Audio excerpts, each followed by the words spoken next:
let's go back. In the beginning of this research, and we're talking now specifically about the female Illuminati research here, I kept on worrying because I went so deeply into the Book of Enoch, and remember, you're talking about the Atlantis book being a tiny, tiny fragment of what I really discovered. I tried to bung even some more on the appendices pages. I tried to bung some more information into a few interviews.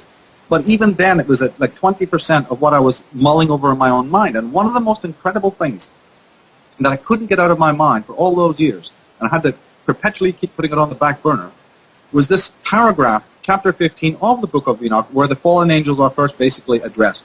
The Zaziel and the whole 200 of them, and there's other books as well. There's so many books. Book of Jasher, there's Eastern books, there's the Popol Vuh, there's even the Bible, the Genesis. The two Adams? Yes, exactly. Exact Corinthians, exactly. So it's not limited. There's plenty of information. However, the one passage, though, that really tells you that something immense took place is that famous passage, and it's on my Female Illuminati website. Everybody can go and read it if they've never heard of it before, where they're talking about the sons of God, so-called fallen angels, coming onto the daughters of men and bearing children with them. Right? This is the famous. All the biblicists know it. All the biblical scholars know it. It's been gone over 1,000,000 times. Books have been written, and so you're looking at this, and yet something kept twigging in my mind. I don't know what it is, but there is an oversight.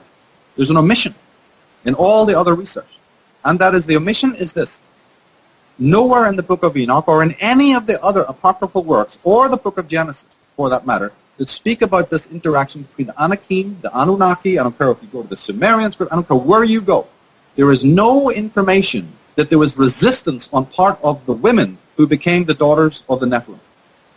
Now, I don't know, maybe it's nothing, but the point is, I would say, where's the fighting? Where's the men rising up to fight back, to save their women? Where's the women resisting arrest, so to speak? Where is there anecdotes about that? You have everything else, but you don't have that. Now, as most scholars do, you just bypass it and assume that these women, were basically abducted and forced against their will. But the trouble is, it doesn't say that. And therefore, and I admit it is speculative. I admit publicly it is pure speculation. But speculation can go a long bloody way. Then we speculate. What happens? This is just a question now. What happens if the women went with them willingly? And as a matter of fact, the Book of Enoch and other scriptures actually hint that that is the case. They say that the daughters found these found these fallen angels types, this group, the Nephilim, comely, attractive. I even beat that to death in my Atlantis book when I talked about how the women, another group of women, not the women we're talking about, but the daughters of the Lemurians saved mankind, saved the Adams, because they found the Lemurian sons of the serpent comely and listened to their counsel and helped the Adams become free to set up the civilization later of Lemuria. And as a matter of fact, not only that, but the very word Murias, or Lemuria, means motherland of humanity. The motherland of humanity. The land of the immortal serpents. So wherever we go, yes. This is known. It's known as Silipatarkan in Tamil, because it was meant to be south of India and down there near Australia. This is where they think the Lemurian culture was strong. Oceania, what have you. So everywhere you go, you see the serpent symbol. It's ubiquitous, used by both sides, which of course complicates the symbolism. But there you have it. And you have this good, powerful coterie of women who decided to realize that they were enslaved, and so in other words, these books insist that there was a attraction. Well, then I'm saying to myself, if that was the case, then couldn't there also be on the other side an attraction? Couldn't there have been some of these women who didn't want to leave with Lemuria and liked what the sorcerers of Atlantis were doing and actually were part of that structure, that infrastructure? And what do you know? The Sumerian records actually indicate that this is in fact the case. So if we then go to the next step, if we now are assuming, for argument's sake, that a group of women, just like one group left and went towards freedom, another group stayed behind. This is the group that I'm now interested in. That this is a female coterie who are also very attracted to this original Nephilim. And why? Because of their power, because of their technology, because of their looks, or I don't know what. Let's just keep that in abatement for a minute. We're just assuming that one group did, in fact, collude with the enemy, right? Okay. Then we move next to the next step. What? Because remember, for every crime, there's a motive. And if you are talking about a group of women who would literally collude with an enemy and basically betray the whole human race. There has to be a bloody good motive for that. And that's where a lot of other people would just, pack it in and they wouldn't be able to grasp it. But I think I know what it is. I think I know what it is. And it has to do with the female psyche. So, because remember, there's an old scientific axiom, by the way. I don't know if you know it, but it's been pointed out by some of the most senior scientists of the world. And that is that no theory in science has any validity whatsoever unless you can see it in action today. So they're talking, and of course, let's think about the Big Bang. Let's put it in the context of the Big Bang. All the refuters of the Big Bang, and some of these are the most prestigious scientists that have ever lived or have lived, that's one of their arguments. Since we don't see any such event cosmologically taking place today, it's very spurious to be talking about that one happened in so-called hypothetical past. This is the kind of way they frame their science, and it's very strong. It's very, very strong. If a scientific event is capable of happening, then it must be seen to be happening now. In the atomic realm or wherever you look, we must see evidence of it today. When you don't, it doesn't mean that you don't speculate. It just means that that cannot be moved to the level of true fact or true theory. Well, the same thing goes with what I'm saying. If I want to crack, I feel that way about Darwin, actually. Oh, I was going to say that as well. You're right. This is one of the bugbears of the Darwinian, and they themselves know it. It's a weak point. So now if you shift over to psychology of humankind, I would say the same thing. If I'm trying to discover or understand what was going on in the psyche of these particular women, I then must look into the world and find its corollary here. I must be able to do that, and I do find it, and it's called envy. And it's purely the kind of envy I'm now going to describe is unfortunately, although some men do have it, a version of it, it is almost entirely a female complex, what we're going to describe now. I won't be long-winded about it. I'll just make it very short, but people can research this if they want. It's bona fide. Just go and ask any psychologist, and many of these psychologists are women, so this is not some misogynist statement I'm going to make. What I've been studying and reading comes out of the works of the latest psychologists, and many of them are women. And they claim that there are certain women in the world who have not only the famous father complex and what have you, but we know that nature, Mother Nature, has made the woman physically weaker and with less endurance and less questing ability than the male. Not all women, obviously, I'm speaking generally, but in general, even children, a young infant kid can easily beat the same age girl in a fight. So this is nature has done this. We don't even need to go into the reasons why. This is just the way it is. That man has the tensile strength. He's got the muscular strength. He's got the sense of endurance, and he's got the tenaciousness, to hunt and to kill and to deal with the blood and to persist and to fight off enemies. He's physically stronger, in other words.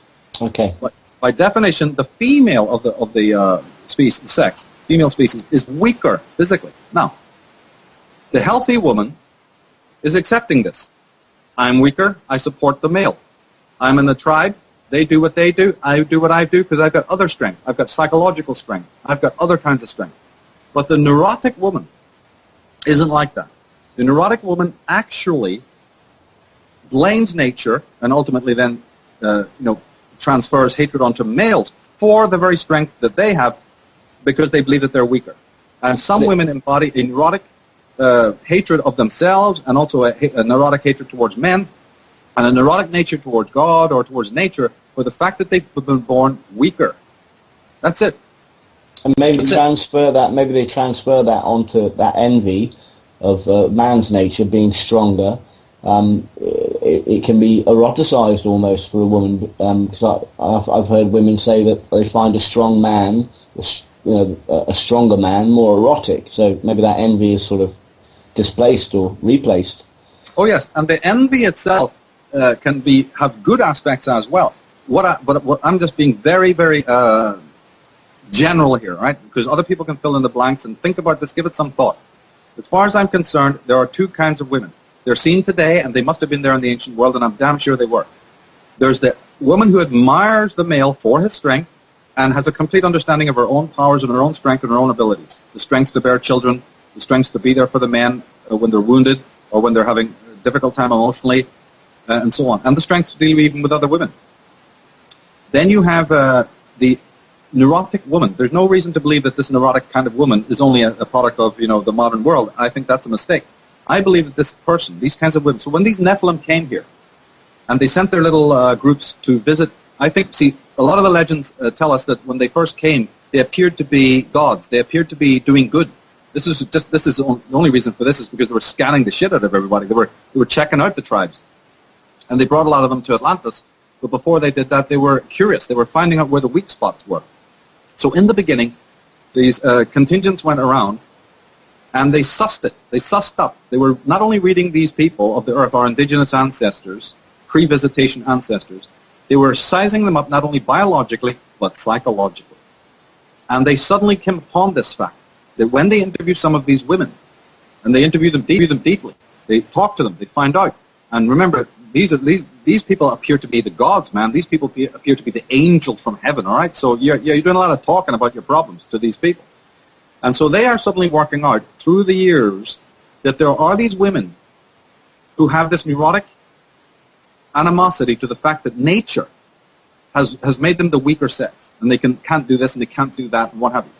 It's this kind of woman, I believe, that then was seduced by the Nephilim and went willingly with the Nephilim. Because what did the Nephilim have that could in fact equal the male strength? Technology. Technology has always been about that.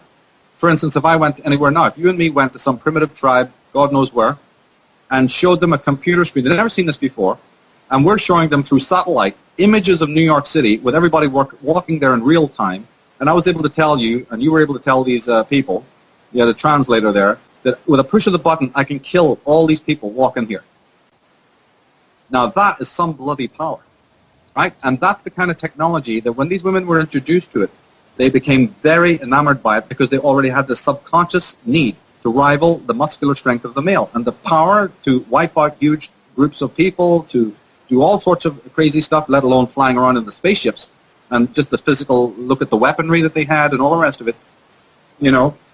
I think absolutely mesmerized these women, and they became willing servants of this power. And then in reward for their allegiance, for the reward, this particular sisterhood that we're talking about was given incredible dominion over the world for various reasons. They were seduced, they were initiated into the power of technology, and I'll be proving this. There's not going to be any doubt in it when people, look at what I'm producing here.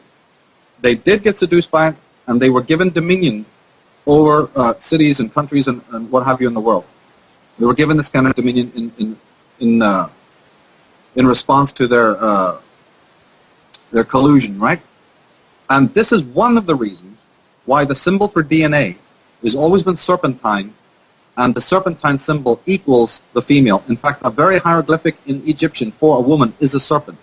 And then you take it to the next step and say, then why is it that the caduceus of Hermes and the symbols for the DNA is also serpentine? Whether you know it or not, you're looking at a female symbol every time you look at a DNA spiral.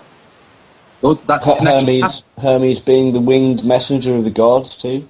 Yes, but there's more to this than meets the eye. The symbol that he's carrying is actually a female symbol, by the way. And I'll have to draw more pictures about that as later on in the actual program that we're doing. But and in the Norse, in the legends of Ireland,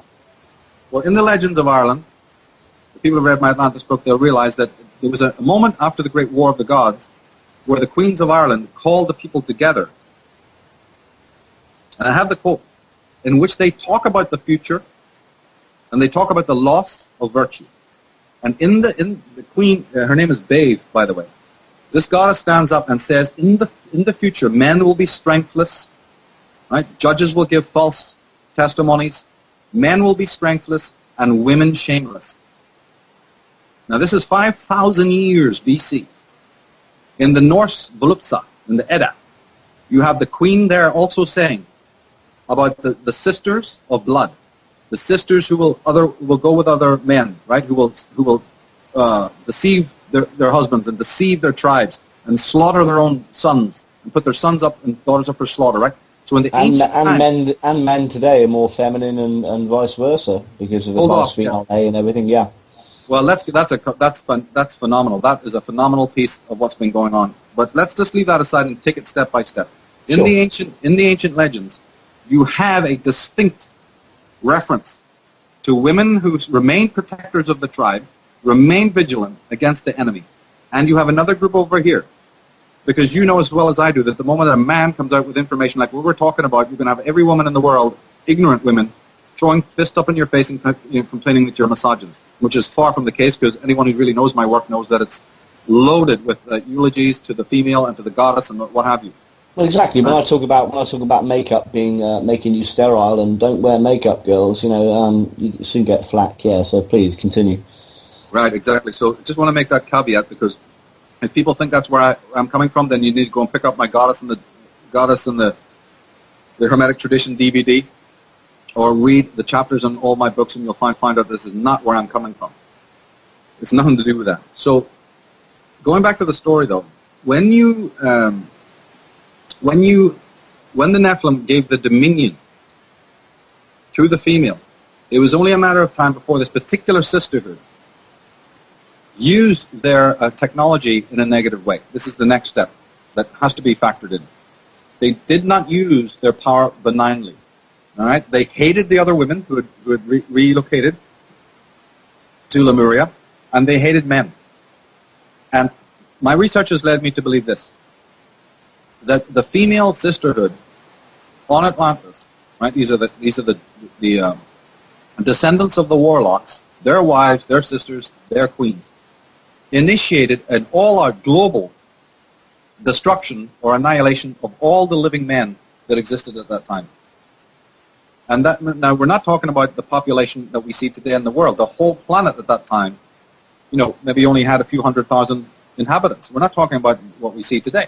But nevertheless, an act of genocide, in my reading of these myths, I believe that the sisterhood were either stood by and let this happen, but I'm even thinking that they themselves initiated it.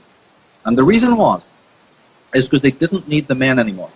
With this alien technology and the alien skill, and we're talking about the power to even create hybrid beings. We're talking about the Neanderthals, and we're talking about beings who are genetically hybrid. And of course, let's not forget the most important anecdote about the Book of Enoch from that passage, which is that children were born from these liaisons. So in other words, the women didn't need the man anymore. They were marrying and mating with the Anki, the serpents from heaven. They were bearing children, and by either mating or by genetics.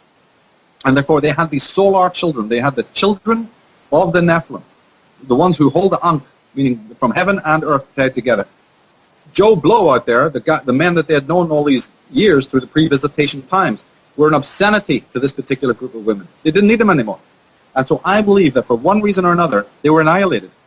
Almost all of the male population of the world, in a genocide so furious, so horrible, and so merciless, that it had to be erased from the collective psyche. We spoke earlier about the fact that the presence of the sisterhood has been repressed to such a degree it barely exists. That is nothing compared to the memory of the genocide, of the slaughter of the female criminal history we're talking about.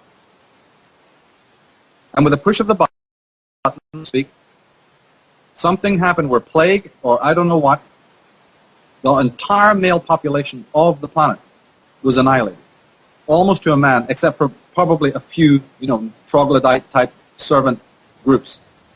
Well, you could only do that with some sort of gene-specific bioweapon, couldn't you? Which presumably that's right. These people would have had. And they had it. And they used it. Now, the next step to that is this. They did it because the idea was that the technology would take over. But what do I say in the Atlantis book? Something happened, a variable happened, that none of these people, in that book I just said the Nephilim, we didn't divide it into anything to do with male or female Nephilim. Now we can broaden this out. Now we can say that, yes, exactly, the catastrophe of the earth responding to the war of the gods helped destroy, not all, but a great deal, the most important technology, the spacecrafts and all of the stuff that they've hidden, from us, which the Lloyd Pies and Michael Cremos are fantastic at covering that this stuff exists. Well, all of this stuff was destroyed, so much so that so many important parts of it were destroyed, made the Nephilim, if we just go by the Atlantis book, I say that the Nephilim then were basically reduced to almost as a primitive a level as the people that they had colonized. Now we can branch it out and say that the female sisterhood found themselves, to their horror, what have they just done? They just wiped out the entire workforce. All that muscle is now dead, and you have lost your technology in the war between yourselves and the Lemurians, who are not going along with this gig, right? So now the entire planet, including these aliens, have found themselves in an unbelievable predicament. And so as then time leads up from the prehistoric into what we now laughingly call the historical era, there was a quandary, not just the quandary of how to resettle from the lost lands that are only recorded in the legends, like Atlantis. They're all destroyed, so there's a regrouping to Britain, shattered Scandinavia. The Lemurians are resettling on Australia and India and in Ceylon and other places like that, and I would say even South America. The Lemurian culture was in Bolivia. There's remnants of it in Bolivia and so on, Andes. So there's all this regrouping, physically, topographically. And there's also the worry about what do we do now. This helps to answer your question about the length of time it's taken and the incredible seeming patience of this group. But let's move back and say that, look, they now discover to their horror that because they don't have the technology, they now need the workforce back again. They were stupid to wipe out all that heavy muscle. So then there's a new wave of men being created, every one of them with alien DNA, because that's the gig now. There can be no pre-visitation creatures born again in the same sense, because I believe what I said in my Atlantis book, that all the men of the time were Homo Atlantis. But Homo Atlantis includes not just male but female. And so at the dawn of the historical period, the towns, villages, civilizations that you see were apparently ordinary men and women, although I say that these people were with alien now, started mating, and the normal kind of civilization that we know today, top-heavy with male and females, began. So, and it was needed because you need to have them enslaved. Now check this out. Last year, quite late last year, BBC television produced a program about the latest clay tablets that have been discovered. Some of your listeners may have caught this show. Some of the latest, sort of Zachariah Sitchin-esque story about the latest clay tablets that have been discovered in Sumeria. They've just been deciphered last year. And what did they find in those clay tablets? They found the name Adama. But to their shock and horror, it did not refer to an individual. In my Atlantis book, I emphasized again and again, and in the DVD, I kept saying that your understanding of history will be so much clearer if you stop thinking about these terms, Adam and Eve, in the singular and think of them as plurals. Right. Last year, the BBC admitted that the stela that they found, or these clay tablets, refer to the word Adamo or Adamu in the plural. And they went further than that. They even found out the definition of the term. And the definition of the term, Adama, in the Sumerian, was slave. He who was born from the earth, he who was put together by the gods, the slave. As far as I'm concerned, that clinches 12 years of the publishing of the book and research before. It's very crucial. So what the upshot is that a new generation of men to replace the pre-visitation men was created, all of them hybridized. They mated with hybridized women, and the historical period opens in the way that we do. But one thing is different. When you interview women today, and you talk to them about the catalogue of male crime, they will always tell you that it's a problem, that women have been second-class citizens, and women have been oppressed by men. And of course, we know they're not wrong by any shape, by any standard. They're not wrong. In fact, they are quite right. Why did that predicament occur? My thesis is this.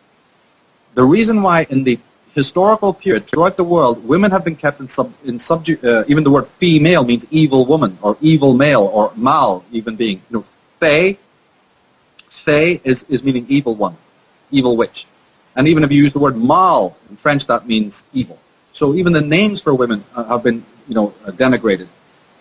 And women themselves have obviously been in a very clearly second-class status. The sex has been since the opening of this historical period. But the reason is justifiable. Now, let's go very slowly here because I don't want people to mistake what I'm saying. I'm not saying it's justified, but I'm saying that it is justifiable. And it is justifiable in exactly the same way as any woman today would say that their hatred of a male or there are potential crimes against a male, and I don't mean just physical crimes, I mean emotional crimes or any other kind of, like you said, the incestuous sexual crime, the seduction crimes, all of that. A lot of women, and in fact the vast majority of women, will always, unless they're extremely rational people with a very good understanding of psychology and history, almost all other women will always justify female crime and female hatred against males because of what? Because of the catalog of male crime against them. Justifiable male crime, historical, against women, right? The only trouble is, if you are adamantly, and I'm addressing women here, if you adamantly believe that that is the case, then unfortunately you have to also accept the other side of that coin. And you have to do it unemotionally. You can't get into your emotions. You have to accept the other side of the coin. Because if it could be proven, if proof could be shown, that women, your own sex, in a prehistoric period of time, committed an unbelievable, unspeakable act of violence against mankind, it would not only justify my point that women have been kept a second, and I'm not saying I justify it, I'm just saying it existed. This is an answer to this. Because crime does this kind of thing. If men of the historical period contained a memory of what had been done to their species, they knew about it, then obviously when they got this new lease of life and they were allowed to set up communities because the workforce, the enslavement was necessary, obviously the dynamic within those communities would be that the man would, not because of just of his physical strength, but also his psychological antipathy to the woman, because the woman had done the whole race a crime of such unimaginable proportions.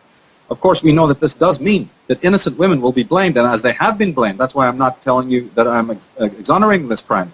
This would then lead to the violations of the women down through history, innocent women who mean well and should never have been so persecuted. It will mean that, but it will also mean that there will be this imbalance in the sexes. But it's justifiable.